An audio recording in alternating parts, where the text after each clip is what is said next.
مولا فرماتے ہیں چھٹے امام جعفر صادق علیہ الصلوۃ والسلام فرماتے ہیں کہ اگر کوئی غریب ہے اور روزانہ ایک مرتبہ پڑھتا ہے تو اس کی غربت توانگری میں بدل جائے گی، غربت مالداری میں بدل جائے گی۔ آپ سوچیں، کبھی کبھی اللہ کے نیک بندوں کا امتحان بھی مصیبتوں سے ہوتا ہے، ایسی مصیبتوں کو بھی وہ دعا روک دیتی۔ مولا نے کہا کہ یہ دعا جو ہے ایک کوچ سمجھتے ہیں نا، شیلڈ جو ہر طرح کے حملوں سے روک دیتی ہے، انسان کو اس طرح سے روک دیتی ہے۔ حالانکہ یہ دعا ہمارے درمیان میں ہے۔ بسم اللہ الرحمن الرحیم۔ مجھے بددعا نے بیمار کر دیا میرے والد کے۔ میں دراصل ایک بگڑا ہوا نوجوان تھا اور حرام حلال کی تمیز نہیں کرتا تھا۔ ہر وہ کام جو مجھے اچھا لگتا میں کرتا، چاہے وہ کتنا بھی گندا کام کیوں نہ۔ میرا باپ مجھے ٹوکتا تو مجھے اس کا ٹوکنا برداشت نہیں ہوتا، میں اس کو بیک آنسر دینا شروع کرتا۔ پھر نتیجہ یہاں تک آیا کہ مجھے اپنے خواہشات کو پورا کرنے کے لیے پیسوں کی ضرورت پڑی، تو میرا باپ جو کہ غریب مزدور تھا، مزدوری کر کے آتا، تو میں اس سے پیسے چھین کے لے جاتا۔ ایک مرتبہ اس نے مجھے روکا، کہا کہ دیکھو گھر میں کھانے کے لیے نہیں ہے، اگر تم لے جاؤ گے تو ہم کیسے گزارا کریں گے؟ اور اس نے اس پیسوں کو پکڑ لیا تو میں نے اس کا ہاتھ موڑ دیا اور وہ پیسے اس سے چھین لیے۔ میں جانے لگا، وہ روتا رہا، رو کے وہ خانہ کعبہ کے پاس آیا، اس نے چادر کو پکڑ کے کہا پروردگار یہ میرا بیٹا ضرور ہے لیکن میں اس سے سخت ناراض ہوں، اسے سخت سے سخت سزا دے۔ ادھر اس نے کہا اور میرا ایک حصہ شل ہو گیا، اسی لیے اسے دعائے مشلول کہا جاتا ہے، شل ہو گیا۔ اچھا دیکھیے یہاں پہ ایک باریکی ہے، ہونا یہ چاہیے تھا کہ مولا کائنات نے چونکہ یہ دعا دی تو دعائے علی ہوتی، یا راوی چونکہ امام حسین تھے دعائے حسین ہوتی۔ یہی فرق ہے دنیا میں اور اہل بیت میں۔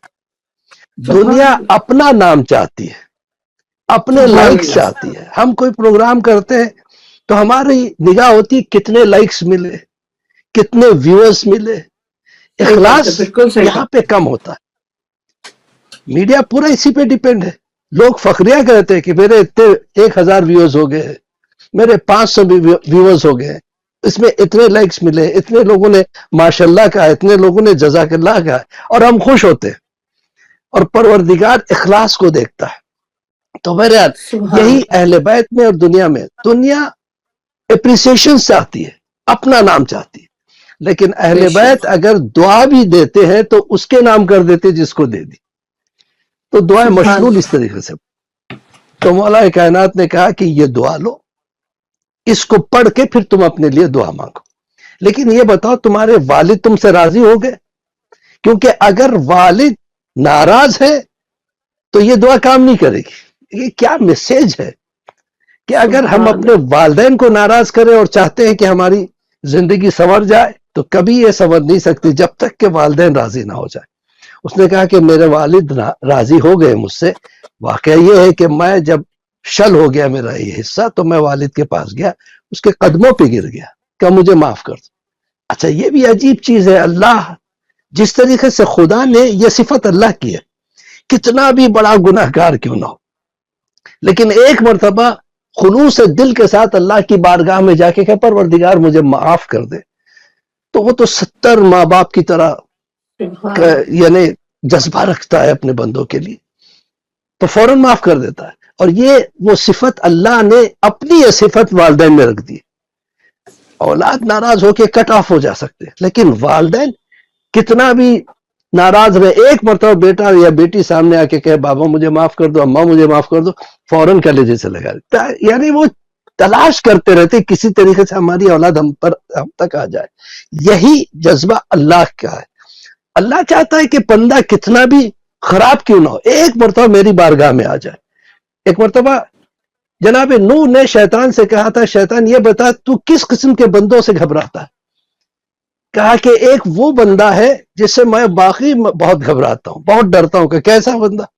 کہ دیکھو کئی طرح کے اللہ کے بندے، ایک وہ جو کبھی گناہ کرتے ہی نہیں، میں بھی ان کو بہکاتا نہیں ہوں میں سوچتا ہوں میں کیوں وقت ضائع کروں، کیونکہ بہکا ہی نہیں سکتا، وہ اللہ والے۔ ایک وہ ہے جو ہمارے بہکاوے میں بہک بھی جاتے ہیں، بہک جاتے ہیں تو ہم ان سے غلط کام کرا دیتے ہیں، لیکن وہ پھر فوراً معافی مانگ لیتے ہیں اللہ سے، اللہ اسے معاف کر دیتا ہے، تو میرا کام وہاں خراب ہو جاتا ہے۔ تو اللہ وہ ہے جو چاہتا ہے کہ اس سے کوئی مانگے اور وہ عطا کرے، وہ موقع چاہتا ہے کہ کب کیسے میرے بندے آ کے مجھ سے مانگے۔ سبحان تو اس نے کہا کہ بابا مجھے معاف کر دو، اس نے اپنے کلیجے سے لگا لیا کہ چل میں نے معاف کر دیا، کہ ایسے نہیں بابا، مجھے لے کے آپ اسی جگہ جائیں گے جہاں آپ نے بد دعا کی تھی۔ کہا چلو۔ ہم اونٹ پہ آ رہے تھے، تو میں اور بابا جو ہے نا ایک ہی اونٹ پہ سوار تھے، اچانک ایک پرندہ کہیں سے بھڑکا اور وہاں سے اونٹ بھی بھڑک گیا، ہم دونوں اوپر سے گرے، میرے باپ کا وہیں پہ انتقال ہو گیا، اس کا سر جا کے کسی پتھر سے ٹکرایا اور مر گیا۔ اب میرے لیے دعا کرنے والا کون ہے؟ مولا کائنات نے مسکرا کے کہا کہ اگر تو اپنے والد سے معافی مانگ چکا ہے اور وہ تیرے لیے دعا کرنے کے لیے آ بھی رہا تھا تو گھبرانا نہیں، ہم ہے نا، یہ دعا لے لے، اس کو پڑھ، اس کا فائدہ کیا۔ اب مولا کیا فرماتے ہیں؟ کہتے دعا مشلول وہ دعا ہے جو بلاؤں کو ٹال دیتی ہے، جو موجود ہے اور جو آنے والی ان کو روک دیتی ہے۔ سبحان کبھی کبھی انسان کے اپنے کرموں کی وجہ سے، اپنے کرتوتوں کی وجہ سے، اپنے بدعمالیوں کی وجہ سے ہم انوائٹ کرتے بلاؤں کو کہ آ جاؤ، اور ایسے واقعات گزرے۔ جناب موسیٰ کے دور میں جناب موسیٰ کی امت نے آ کے جناب موسیٰ سے شکایت کی، یا موسیٰ، یا نبی اللہ، 3 سال ہو گئے قحط، اب برداشت سے باہر ہے، پانی نہیں ہوا ہے، پانی نہیں برس رہا ہے، لہٰذا ہماری کھیتی باڑی سب اجڑ گئی ہے، کسی طریقے سے ہم نے اپنے سیونگ سے کام چلا لیا، 2 سال 3 سال، اب یہ تیسرا سال لگ گیا، اب ہمارے پاس اتنی طاقت نہیں ہے کہ ہم جی سکے، اور آپ تو طور پہ جاتے ہو، اللہ سے گفتگو کرتے ہو، ہمارے لیے بھی کچھ کر دیں۔ موسیٰ نے کہا ٹھیک ہے میں جاتا ہوں۔ طور پہ پہنچے، موسیٰ نے ہاتھوں کو اٹھا کے دعا کرنا چاہی، فوراً ادھر سے جبرائیل آ گئے کہ اللہ نے کہا کہ ان کے لیے دعا مت کرو۔ جبرائیل کیوں نہیں کروں، یہ میری امت ہے۔ کہا کہ اس امت میں ایک گناہگار بھی ہے، بہت بڑا گناہگار ہے، اور اس کی وجہ سے اللہ نے رحمت کو وہاں سے روک دیا ہے۔ کہا کہ پروردگار میں کیا کروں، یہ چاہتے ہیں کہ جو ہے نا میں دعا کروں۔ کہ اچھا ان سے کہو کہ ایک میدان میں سب جمع ہو جائے، سب کے سب میدان میں جمع ہو گئے۔ پروردگار آپ دعا مانگو، کہ ابھی رک جاؤ، اب ان سے کہو کہ ان میں گناہگار ہے جس کے پاپ کا گھڑا بھر گیا، اس نے اتنے گناہ کر دیے، اتنے گناہ کر دیے کہ اب وہ معافی کے لائق نہیں ہے، لہذا اب ان سے کہو کہ وہ آدمی یہاں سے اٹھ کے چلا جائے، تو پھر بادل بھی آ جائیں گے، پانی بھی برس جائے گا، کھیتیاں لہلہائیں گی، اور سب کے حالات اچھے ہو جائیں گے۔ جناب موسیٰ نے اعلان کر دیا، لیکن نہ کوئی اٹھا نہ کوئی گیا، ایک سناٹا چھایا رہا۔ اب سوچے، ہر آدمی سوچ رہا پتہ نہیں وہ کون ہے کون ہے، ہر ایک کے دل میں ایک چیز ہے کہ دیکھوں تو صحیح ہے کون، جس کی وجہ سے پوری امت جو ہے سفر ہو رہی ہے، لیکن کوئی اٹھا نہیں، کوئی گیا نہیں۔ کچھ دیر کے وقفے کے بعد اچانک دیکھا کالے کالے گھنے بادل چلے آ رہے۔ سبحان اللہ۔ اب موسیٰ پریشان ہو گئے، اب موسیٰ نے ہاتھوں کو پروردگار یہ کیا ماجرا ہے، نہ کوئی اٹھا نہ کوئی گیا، اتنے کالے بادل۔ کہا کہ ہاں اب یہ برسنے والے ہیں۔ کہا مالک تو نے تو کہا جب تک وہ جائے گا نہیں، یہ لوگ پہ عذاب ہے اس کی وجہ سے، وہ اگر چلا جائے گا تو بادل آئیں گے، میں دعا کروں گا۔ کہا نہیں، اب تمہیں دعا کی بھی ضرورت نہیں، اب یہ بادل برسیں گے اور سب کا بھلا ہوگا۔ کہا مالک کوئی گیا تو نہیں؟ کہا کہ نہیں گیا، لیکن پہلی مرتبہ میرے بندے نے مجھ سے لاؤ لگا کے دل سے پہلی مرتبہ کہا پروردگار اگر میں اٹھ کے جاتا ہوں تو سب کو پتا چل جائے گا اور میری عزت و آبرو رکھ لے، تو نے اب تک میرے گناہوں کو چھپا کے رکھا ہے، آج پتا چل جائے گا تو میں کیسے جیوں گا، مجھے ان کے درمیان میں جینا بھی ہے، پروردگار مجھے معاف کر دے، میں آئندہ ایسے گناہ نہیں کروں گا۔ پہلی مرتبہ اس نے مجھ سے دعا مانگی، میں کیسے رحمت نہیں برساتا، اس لیے میں نے باران رحمت سے کہا ہے کہ جاؤ برسو۔ موسیٰ نے کہا واہ پروردگار وہ ہے کون، ذرا مجھے بھی تو بتا دے. کہ موسیٰ جب تک وہ میرا نہ تھا میں نے اس کو نہیں بتایا، اب تو وہ میرا بن گیا ہے، میں اس کے راز کو کیسے عیاں کر سکتا ہوں، میں اس کے راز کو نہیں کھول سکتا، وہ میرا بندہ ہے اور میں عیبوں کو چھپانے والا ہوں، ستار العیوب ہوں، اس کے عیب کیسے میں کھول سکتا ہوں. تو یہ چیز ہے. تو انسان کو چاہیے، اب مولا کائنات نے کیا کہا، یہ دعا اگر کوئی مانگے تو جو ہمارے برائیوں کی وجہ سے جو بلائیں آ گئی ہیں، جیسے موسیٰ کی امت پہ آ گئی تھی، یہ ان بلاؤں کو دور کرتی ہے. اور جو آنے والی ہے مثلا آئی نہیں ہے ابھی، خدا نہ خواستہ ہم سے کچھ غلطی ایسی ہوگی، یا ہو سکتا ہے اللہ کسی وجہ سے کسی مصیبت میں ڈالنا چاہتا ہے امتحانی کی خاطر. کبھی کبھی اللہ کے نیک بندوں کا امتحان بھی مصیبتوں سے ہوتا ہے، ایسی مصیبتوں کو بھی وہ دعا روک دیتی ہے. سبحان اللہ. مولا نے کہا کہ یہ دعا جو ہے ایک کوچ سمجھتے ہیں نا، شیلڈ، جی جو ہر طرح کے حملوں سے روک دیتی ہے، انسان کو اس طرح سے روک دیتی ہے. حالانکہ یہ دعا ہمارے درمیان میں ہے، بہت ساری کتابوں میں دعائیں مشغول. اب تو خیر وہ زمانہ آ گیا، اب کتابیں ڈھونڈنے کی بھی ضرورت نہیں، آپ نیٹ پہ جو ہے نا گوگل سرچ پہ جائیے اور آپ گوگل بابا سے پوچھ لیجئے کہ یہ دعا مشغول کیا ہے، فوراً آپ کے سامنے دعا ترجمے کے ساتھ آ جائے گی. یہ ہمارے لیے بہت اچھا زمانہ ہے صحیح معنوں میں، اگر فائدہ بالکل اٹھانا صحیح. چاہے کوئی.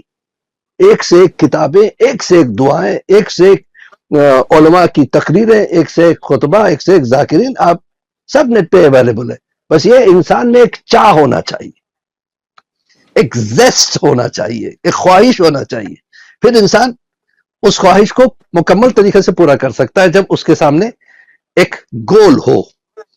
تو یہ دعائیں مشلول، حتیٰ کہ مولا فرماتے ہیں کہ دعائیں مشلول، چھٹے امام جعفر صادق علیہ الصلوۃ والسلام صلی اللہ محمد. فرماتے ہیں کہ اگر کوئی غریب ہے اور روزانہ ایک مرتبہ دعائیں مشلول پڑھتا ہے تو اس کی غربت توانگری میں بدل جائے گی، غربت مالداری میں بدل جائے گی. آپ سوچیں، دیکھیے اصل چیز کیا ہے؟ کیا مال انسان کو خوش کر سکتا ہے؟ میرا سوال ہے نہیں، مال انسان کو خوش نہیں کر سکتا. اگر آدمی کو ایک سونے کے کمرے میں بند کر دیجئے، سونے کے برتن میں جو ہے نا آپ جو ہے نا اس کے لیے کھانا پروس دیجئے، اور ہیرے اور جواہرات لگے ہوئے گلاسز میں اس کو اچھے سے اچھا ٹھنڈا پانی دیجئے، لیکن اس کی خواہش ہے باہر نکلنا، لیکن اس کو بند کر کے رکھا آپ نے، کیا وہ خوش رہے گا؟ نہیں. اپنی خواہشات پہ مطمئن ہو جائے انسان، اسے کہتے ہیں توانگر. دولت ہے کھا نہیں سکتا، ڈائبٹیز ہے، بی پی ہے، شوگر ہے، تھائرائیڈ ہو گیا ہے، تو اپنی خواہش کی چیز کھا نہیں سکتا. ایک غریب ہے وہ خوش ہے، کھا رہا ہے، جو چاہتا ہے وہ کھاتا ہے. تو اصل دولت جو ہے نا صحت ہے. انسان کو صحت مل جائے تو انسان مطمئن ہوتا ہے. دولت ہو کے انسان ایسا ہی رہتا ہے جیسے مثلا روزدار کے سامنے اگر بریانی بھی لا کے رکھ دو نہیں کھائے گا وہ. کیوں؟ اس لیے کہ اسے روزے میں وہ خوش ہے، بریانی میں خوش نہیں ہے. ہاں روزہ کھولنے کے بعد بھلے سے لوگ ٹوٹ پڑتے ہیں، یہ اور بات ہے. تو کہنے کا مطلب یہ ہے کہ اصل توانگری جو ہے یہ دعا اس کو میسر کرتی ہے. اگر اس کی خواہش ہے کہ اس کو دولت ملے تو اسی میں خوش ہے تو وہ اس کو نصیب میں آ جاتا ہے. اسے صحت چاہیے تو اسے صحت ملے. اور خاص کر بیماروں کے لیے، کسی بھی بیماری کو اگر علاج یعنی لا علاج بیماری بھی ہو انسان کو، تو 40 دن تک کوئی اس بیماری کو دور کرنے کی نیت سے دعائیں مشلول پڑھتا رہے تو وہ بیماری بھی انسان سے دور ہو جائے گی. ہاں ایک یہ دعا ایسی ہے کہ جس پہ با طہارت ہو کے پڑھنے کا حکم ہے، باقاعدہ با طہارت. تو ویسے تو طہارت ایک بہترین سینیٹیشن ہے، سمجھے نا. آج سینیٹائز کرتے ہیں ہم لوگ، بار بار ہاتھوں کو دھوتے ہیں، سینیٹائز کرتے ہیں، یہ بھی کورونا کے ڈر سے کرتے ہیں. لیکن اگر ہم خدا کے ڈر سے ہر وقت وضو میں رہیں، باوضو رہیں، تو انسان کے چہرے پہ ایک طرح کا ایک روب آ جاتا ہے، ایک طرح کی کیا کہنا چاہیے، گلو آ جاتی ہے. کیونکہ پانی کے اندر جو ہے نا ایک الیکٹریسٹی ہوتی ہے جس کو اسٹیٹک الیکٹریسٹی کہتے ہیں. پانی کے اندر بھی الیکٹریسٹی ہے، جسم کے اندر اسٹیٹک الیکٹریسٹی ہے. جب الیکٹریسٹی سے ملتی ہے تو پھر انسان کے اندر وہ گلو پیدا ہوتا ہے جو علماء کے چہروں پہ نظر آتا ہے. ہمارے علماء کبھی بے وضو نہیں رہتے، باوضو رہتے، اور بہت سے مومن بھی ہیں جو باوضو رہتے ہیں ہر وقت. بس تھوڑا سا شروع میں آدمی کو تھوڑا سا لگتا ہے کہ ایک عجیب ہے، بار بار جانا پڑتا ہے، اور ٹھنڈے موسم میں اگر انسان رہ رہا ہے ٹھنڈی کنٹریز میں، اس کے لیے ایک مسئلہ ہے، تو وہ تیمم کر کے رہ سکتا ہے. وضو نہیں تو کم سے کم با طہارت انسان کو زیادہ سے زیادہ ہونا ضروری ہے. تو یہ دعا کے لیے. تو آج کا ہمارا جو ٹاپک ہے وہ یہی ہے، دعا اور اخلاص. اگر خلوص ہو، خلوص کا مطلب کیا ہے؟ کسی بھی چیز کو اللہ کی خاطر کرنا، سبحان اللہ. ہر وقت ہما وقت اللہ کو یاد کرنا. مثلا آپ ڈرائیو کر کے جا رہے ہیں کہیں، آپ کا ٹائر پنچر ہو گیا مثلا، تو آپ اس وقت کیا کریں گے؟ اتریں گے، اسٹیپنی ویل چینج کرنے کی کوشش کریں گے جو بھی ہے، یا آس پاس سے کہیں سے بھی جو ہے نا اپنے گاڑی کو ٹو کر کے لے کے جا کے وہاں سے ٹھیک کر کے لے جانے کی کوشش کریں گے. تو کوشش تو ہونی ضروری ہے، لیکن وہاں پہ اگر آپ کہیں پروردگار میرا ٹائر پنچر ہو گیا، میں اسے ٹھیک کرنا چاہتا ہوں، تو میری مدد فرما. اب اس کے بعد آپ کیجئے، تو آپ کا وہ کرنا عبادت بن جائے گا. اللہ کیا بات. عمل سے زیادہ نیت پہ ثواب دیتا ہے. یہی تو ہمارے پاس بہت بڑا ایک بلیسنگ ہے ہم لوگوں کے ساتھ. ہم کسی کام کے لیے سوچ لیتے ہیں، اجر شروع ہو جاتا ہے. مثلا آپ نے نیت کی مجھے امام حسین کی زیارت پہ جانا ہے، حج پہ جانا ہے، نیت کی، آپ کو مل گیا ثواب، اور پورا ایک حج کا ثواب، پوری ایک زیارت کا ثواب مل گیا، کیونکہ نیت ہونا چاہیے. لیکن وہ نیت پہ خلوص ہونا شرط ہے، خالص ہونا شرط. یعنی امام حسین کی زیارت یعنی زیارت کے لیے مجھے جانا ہے، یہ نہیں کہ مجھے آؤٹنگ کے لیے جانا ہے، گھومنے پھرنے کے لیے جانا ہے، مجھے مکہ دیکھنا ہے، مجھے عراق دیکھنا ہے. نہیں، خالصتاً زیارت امام حسین کے لیے ایک مرتبہ بھی آپ نے نیت کر لی، آپ کو زیارت کا ثواب. لیکن جب آپ عمل کریں گے تو 10 زیارتوں کا ثواب. سوچئے، اس سے بہتر دین کس کے پاس ہوگا؟ اس سے بہتر مذہب کس کے پاس ہوگا؟ ہاں، خدا نہ خواستہ کوئی گناہ کی نیت کرے کہ مجھے یہ گناہ کرنا ہے، عذاب نہیں آتا ہے.